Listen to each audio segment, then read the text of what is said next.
Bacaan Alkitab setahun untuk hari ini 9 September 2022, Yehezkiel 43 sampai dengan 45. Demikian. Yehezkiel 43. Lalu dibawanya aku ke pintu gerbang, yaitu pintu gerbang yang menghadap ke sebelah timur.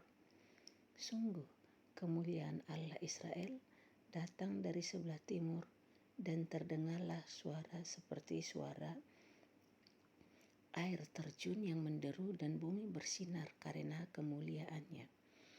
Yang kelihatan kepadaku itu adalah seperti yang kelihatan kepadaku ketika ia datang untuk memusnahkan kota itu, dan seperti yang kelihatan kepadaku di tepi sungai Kebar, maka aku sembah sujud.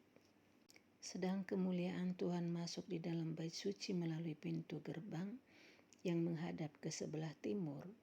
Roh itu mengangkat aku dan membawa aku ke pelataran dalam. Sungguh, bait suci itu penuh kemuliaan Tuhan. Lalu aku mendengar Dia berfirman kepadaku dari dalam bait suci itu. Orang yang mengukur bait suci itu berdiri di sampingku, dan ia berfirman kepadaku, "Hai anak manusia, inilah tempat tahtaku dan inilah tempat tapak kakiku. Disinilah aku akan diam di tengah-tengah orang Israel untuk selama-lamanya, dan kaum Israel tidak lagi akan menajiskan namaku yang kudus, baik mereka maupun raja-raja mereka, dengan persundalan mereka atau dengan mayat raja-raja mereka yang sudah mati. Juga tidak dengan meletakkan ambang pintu mereka dekat ambang pintuku, atau mendirikan tiang-tiang pintu mereka dekat tiang-tiang pintuku, sehingga hanya dinding yang memisahkan aku dari mereka. Mereka menajiskan namaku yang kudus dengan perbuatan-perbuatan mereka yang keji. Maka dari itu aku menghabiskan mereka dalam amarahku. Sekarang mereka akan menjauhkan ketidaksetiaan mereka dan mayat raja-raja mereka daripadaku, dan aku akan diam di tengah-tengah mereka untuk selama-lamanya. Maka engkau, hai anak manusia, terangkanlah kepada kaum Israel tentang bait suci ini, agar mereka menjadi malu melihat kesalahan-kesalahan mereka, juga bagaimana bait suci itu kelihatan dan rancangannya. Dan kalau mereka merasa malu melihat segala sesuatu yang dilakukan mereka, gambarlah bait suci itu, bagian-bagiannya, pintu-pintu keluar dan pintu-pintu masuknya, dan seluruh bagannya. Beritahukanlah kepada mereka segala peraturannya dan hukumnya, dan tuliskanlah itu di hadapan mereka, agar mereka melakukan dengan setia segala hukumnya dan peraturannya. Inilah ketentuan mengenai bait suci itu. Seluruh daerah yang di puncak gunung itu adalah maha kudus. Sungguh, inilah ketentuan mengenai bait suci itu. Inilah ukuran-ukuran mezbah itu dalam hasta, yaitu hasta yang setapak tangan, lebih panjang dari hasta biasa. Paritnya adalah 1 hasta dalamnya dan 1 hasta lebarnya, dan sekeliling parit itu ada tepi yang tingginya 1 jengkal. Dan inilah tinggi mezbah itu, dari parit yang di dalam tanah sampai jalur keliling yang terbawa adalah 2 hasta, dan lebar jalur keliling itu adalah 1 hasta. Dari jalur keliling yang terbawah sampai jalur keliling yang di atas ada 4 hasta, dan lebar jalur keliling itu 1 hasta juga. Tempat perapian itu adalah 4 hasta tingginya, dan dari tempat perapian itu muncul ke atas 4 tanduk. Tempat perapian itu panjangnya 12 hasta dan lebarnya 12 hasta, jadi 4 persegi. Jalur yang mengelilingi perapian itu panjangnya 14 hasta dan lebarnya 14 hasta, jadi 4 persegi juga. Sekeliling mezbah itu ada parit yang 1 hasta lebarnya, dan sekeliling parit itu ada tepinya yang 1/2 hasta lebarnya. Tangga mezbah itu adalah sebelah timur. Lalu ia berfirman kepadaku, "Hai anak manusia, beginilah firman Tuhan Allah. Beginilah peraturan mengenai mezbah itu. Ketika sudah selesai dibuat dan hendak mempersembahkan korban bakaran di atasnya dan menyiramkan darah padanya, berikanlah kepada imam-imam orang Lewi dari keturunan Zadok seekor lembu jantan muda untuk korban penghapus dosa, sebab merekalah yang boleh mendekat kepadaku untuk menyelenggarakan kebaktian. Demikianlah firman Tuhan Allah. Dan ambillah sedikit dari darah itu dan bubuhlah itu pada keempat tanduk mezbah itu dan pada keempat sudut jalur keliling itu dan pada tepinya sekeliling. Dengan demikian engkau menyucikan mezbah itu dan mengadakan perdamaian baginya. Ambillah lembu jantan untuk korban penghapus dosa itu, dan orang harus membakarnya di tempat yang sudah ditentukan sekitar bait suci di luar tempat kudus. Pada hari kedua engkau harus mempersembahkan seekor kambing jantan yang tidak bercela sebagai korban penghapus dosa, dan orang harus menyucikan mezbah itu seperti sudah disucikan dengan lembu jantan. Sesudah upacara penyucian itu engkau selesaikan, engkau harus mempersembahkan seekor lembu jantan muda yang tidak bercela dan seekor domba jantan dari antara domba-domba yang tidak bercela. Engkau harus membawanya ke hadapan Tuhan, dan imam-imam harus menaburkan garam ke atasnya dan mempersembahkannya sebagai korban bakaran bagi Tuhan. Selama 7 hari engkau harus mengolah setiap hari seekor kambing sebagai korban penghapus dosa. Harus diolah juga seekor lembu jantan muda dan domba jantan dari antara domba-domba yang tidak bercela. 7 hari lamanya mereka harus mengadakan pendamaian bagi mezbah itu serta mentahirkannya, dan dengan demikian mentahbiskan mezbah itu. Sesudah hari-hari itu berakhir, maka pada hari ke-8 dan seterusnya, imam-imam akan mengolah korban-korban bakaranmu dan korban-korban keselamatanmu di atas mezbah itu, dan aku akan berkenan kepada kamu. Demikianlah firman Tuhan Allah. Yehezkiel 44. Kemudian ia membawa aku kembali ke pintu gerbang luar dari tempat kudus yang menghadap ke timur. Gerbang ini tertutup. Lalu Tuhan berfirman kepadaku, pintu gerbang ini harus tetap tertutup, jangan dibuka dan jangan seorang pun masuk dari situ, sebab Tuhan Allah Israel sudah masuk melaluinya. Karena itu gerbang itu harus tetap tertutup. Hanya raja itu, oleh karena ia raja boleh duduk di sana makan santapan di hadapan Tuhan. Raja itu akan masuk melalui balai gerbang dan akan keluar dari situ. Lalu dibawanya aku melalui pintu gerbang utara ke depan bait suci. Aku melihat, sungguh rumah Tuhan penuh kemuliaan Tuhan. Maka aku sujud menyembah. Tuhan berfirman kepadaku, hai anak manusia, perhatikanlah baik-baik. Lihatlah dengan teliti dan dengarlah dengan sungguh-sungguh segala sesuatu yang hendak kufirmankan kepadamu mengenai peraturan-peraturan rumah Tuhan dan tentang segala hukumnya, dan perhatikanlah baik-baik siapa yang diperbolehkan masuk ke dalamnya dan siapa yang harus ditolak dari tempat kudus. Katakanlah kepada kaum pemberontak, yaitu kaum Israel, beginilah firman Tuhan Allah. Cukuplah perbuatan-perbuatanmu yang keji itu, hai kaum Israel, yang membiarkan orang-orang asing, yaitu orang-orang yang tidak bersunat hatinya maupun dagingnya masuk dalam tempat kudusku, dan dengan kehadirannya mereka menajiskannya waktu kamu mempersembahkan santapanku, yaitu lemak dan darah. Dengan berbuat begitu kamu lebih mengingkari perjanjianku daripada dengan segala perbuatanmu yang keji yang sudah-sudah. Kamu tidak memelihara barang-barangku yang kudus, dan kamu mengangkat mereka untuk memelihara kewajibanmu terhadap aku di dalam tempat kudusku. Oleh sebab itu beginilah firman Tuhan Allah, tidak seorang pun dari orang-orang asing yang hatinya dan dagingnya tidak bersunat boleh masuk dalam tempat kudusku. Ya, setiap orang asing yang ada di tengah-tengah orang Israel. Tetapi orang-orang Lewi yang menjauh daripadaku, waktu Israel sesat daripadaku dengan mengikuti berhala-berhala mereka, akan menanggung hukumannya. Di dalam tempat kudusku, merekalah yang mendapat tugas penjagaan di pintu-pintu gerbang bait suci dan tugas pelayanan di dalam bait suci. Merekalah yang menyembelih korban bakaran dan korban sembelihan bagi bangsa itu dan bertugas bagi bangsa itu untuk melayaninya. Oleh karena mereka telah melayani bangsa itu di hadapan berhala-berhala mereka, dan mereka bagi kaum Israel telah menjadi batu sandungan yang menjatuhkannya ke dalam kesalahan. Oleh karena itu, aku bersumpah mengenai mereka. Demikianlah firman Tuhan Allah, bahwa mereka akan menanggung hukumannya sendiri.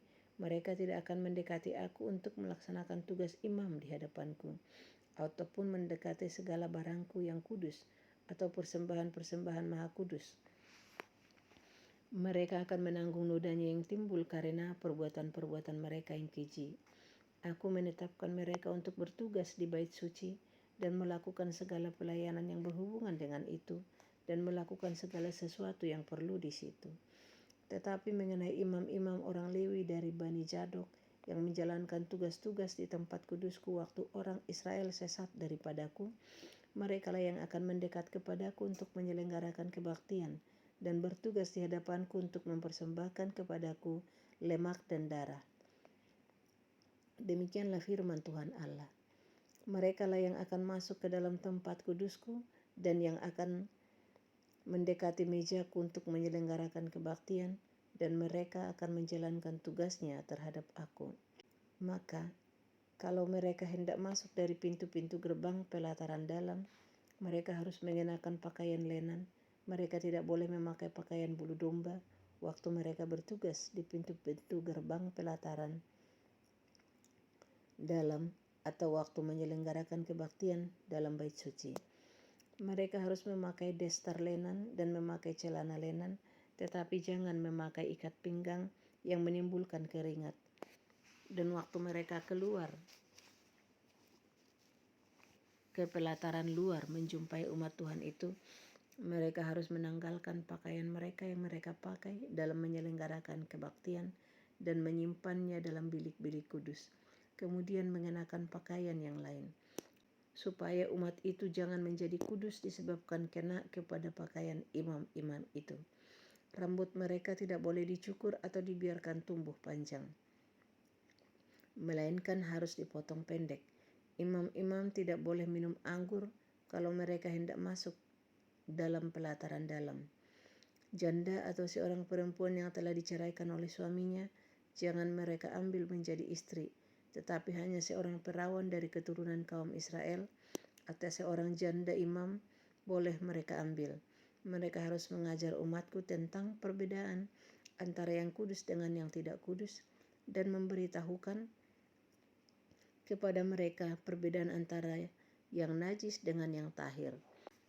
Di dalam sesuatu perkara, mereka harus bertindak sebagai hakim, dan mereka harus menghakiminya menurut peraturan-peraturanku.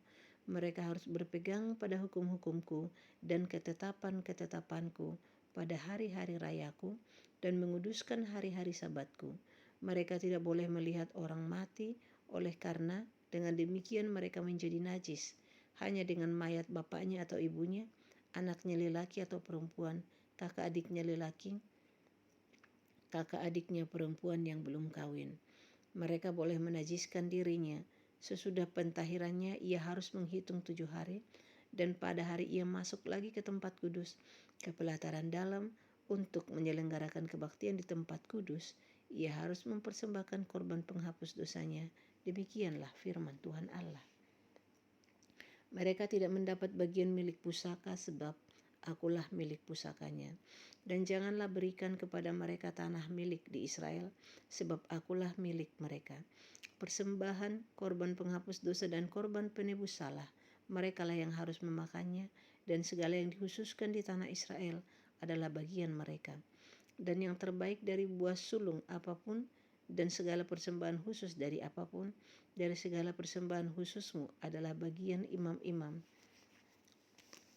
Juga yang terbaik dari tepung jelaimu harus kamu berikan kepada imam, supaya rumah-rumahmu mendapat berkat.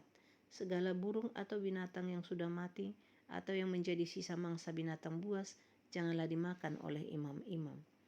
Yehezkiel 45. Pada waktu kamu membagi-bagi negeri itu menjadi milik pusakamu dengan jalan mengundi, kamu harus menghususkan sebidang dari tanah itu menjadi persembahan khusus yang kudus bagi Tuhan. Panjangnya 25.000 hasta dan lebarnya 20.000 hasta. Seluruh tanah yang di dalam batas ini adalah kudus. Dari tanah ini harus disediakan untuk tempat kudus suatu 4 persegi yang panjang dan lebarnya 500 hasta, dan sekelilingnya ada lapangan yang lebarnya 50 hasta. Dari daerah yang sudah diukur ini, ukurlah sebagian yang panjangnya 25.000 hasta dan lebarnya 10.000 hasta. Disitulah letaknya tempat kudus. Dan bagian ini adalah maha kudus. Ini adalah bagian yang kudus dari tanah itu, dan menjadi tempat bagi imam-imam yang menyelenggarakan kebaktian di tempat kudus, yang datang mendekat untuk melayani Tuhan. Itulah tempat perumahan mereka, dan menjadi daerah khusus untuk tempat kudus, yang 25.000 hasta panjangnya dan 10.000 hasta lebarnya, harus menjadi milik orang-orang Lewi yang mendapat tugas pelayanan dalam bait suci. Itulah kota-kotanya, tempat tinggal mereka. Sebagai milik kota harus engkau tentukan. 5.000 hasta lebarnya dan 25.000 hasta panjangnya, berbatasan dengan persembahan khusus yang kudus itu. Itulah untuk seluruh kaum Israel.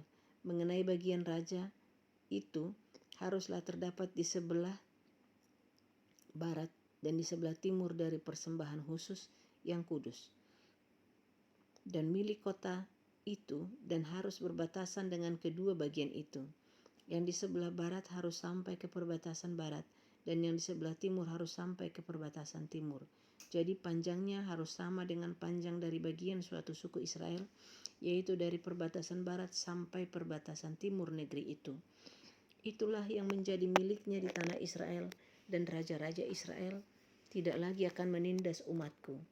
Mereka akan menyerahkan negeri itu kepada kaum Israel menurut suku-suku mereka. Beginilah firman Tuhan Allah.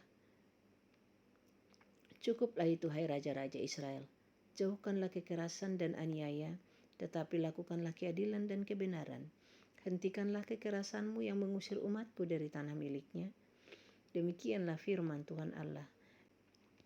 Neraca yang betul, eva yang betul, dan bat yang betullah patut ada padamu. Sepatutnya lah eva dan bat mempunyai ukuran yang sama yang ditera, sehingga satu bat isinya 1/10 homer, dan satu eva ialah 1/10 homer juga. Jadi menurut homer lah ukuran-ukuran itu ditera. Bagi kamu, 1 sikal sepatutnya sama dengan 20 gera, 5 sikal ya 5 sikal, dan 10 sikal ya 10 sikal, dan 50 sikal adalah 1 mina. Inilah persembahan khusus yang kamu harus persembahkan: 1/6 eva dari sehomer gandum, dan 1/6 eva dari sehomer jelai. Tentang ketetapan mengenai minyak, 1/10 bat dari 1 kor. 1 kor adalah sama dengan 10 bat. Seekor anak domba dari setiap 200 ekor milik sesuatu kaum keluarga Israel. Semuanya itu untuk korban sajian, korban bakaran, dan korban keselamatan untuk mengadakan pendamaian bagi mereka. Demikianlah firman Tuhan Allah. Seluruh penduduk negeri harus mempersembahkan persembahan khusus ini kepada raja di Israel, dan rajalah yang bertanggung jawab mengenai korban bakaran, korban sajian, korban curahan pada hari-hari raya, bulan-bulan baru, hari-hari Sabat, dan pada setiap perayaan kaum Israel. Ialah yang akan mengolah korban penghapus dosa, korban sajian, korban bakaran, dan korban keselamatan untuk mengadakan pendamaian bagi kaum Israel. Beginilah firman Tuhan Allah.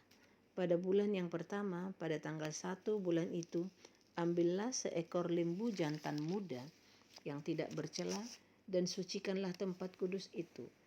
Imam harus mengambil sedikit dari darah korban penghapus dosa dan membubuhnya pada tiang-tiang bait suci dan pada keempat sudut jalur keliling yang ada pada mezbah dan pada tiang-tiang pintu gerbang pelataran dalam. Demikianlah engkau harus perbuat pada hari pertama bulan yang ke-7 demi orang-orang yang berbuat dosa dengan tidak sengaja dan tanpa diketahui. Dengan demikian engkau mengadakan pendamaian bagi bait suci. Pada bulan pertama, pada tanggal 14 bulan itu haruslah kamu merayakan hari raya Paskah. Dan selama 7 hari kamu harus makan roti yang tidak beragi. Pada hari itu raja harus mengolah lembu jantan sebagai korban penghapus dosa karena dirinya dan karena seluruh penduduk negeri. Selama 7 hari raya itu ia harus mengolah korban bakaran bagi Tuhan. Tiap hari 7 ekor lembu jantan dan 7 ekor domba jantan yang tidak bercela, dan untuk korban penghapus dosa tiap hari seekor kambing jantan. Sebagai korban sajian ia harus mengolah 1 eva tepung dengan seekor lembu dan 1 eva tepung dengan seekor domba jantan dan minyak 1 hin untuk 1 eva. Pada bulan ke-7 pada tanggal 15 bulan itu, yaitu pada hari raya, ia harus mengolah seperti ini selama 7 hari. Korban penghapus dosa, korban bakaran, korban sajian, dan minyak. Demikian pembacaan Alkitab setahun untuk hari ini. Terima kasih.